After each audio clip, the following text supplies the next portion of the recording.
removing the truth of eternal torment does have ramifications. It really does, especially in evangelism and in growth, because it takes away the personage in the character of God, His holiness and justice.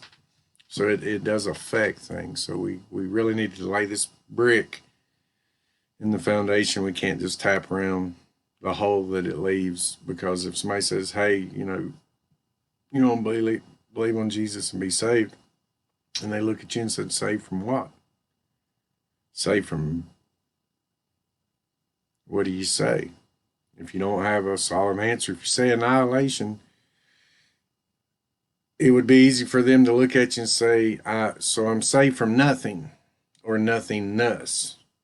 That's the same afterlife that not only the Jehovah Witness and the Seventh-day Adventists hold to, but the atheists themselves. An afterlife that does not exist, a future of nothingness, which is exactly what annihilation teaches. And many atheists are perfectly content with living it up with the idea that there's nothing to worry. In the end, nothingness will come. Jude tells us of some have compassion, and to me that brings me to people like Mary Magdalene, the broken, making a difference, and others saved with fear, pulling them out of the fire, hating even the garment spotted by the flesh. So it is important to have this foundation laid. And as you see in Scripture, there is nothing that would even bring to one's mind eradication, vanquishing into nothingness. We can through philosophy and kind of trying to work our way through it, come to the idea that they're burned up.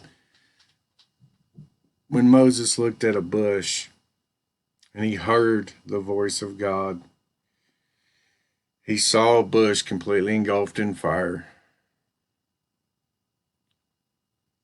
but the bush didn't burn, fully engulfed in fire. So make sure and put that truth when it comes to God and His creation and His ability. The Bible makes it very clear God manages. He can work anything the way He wants to.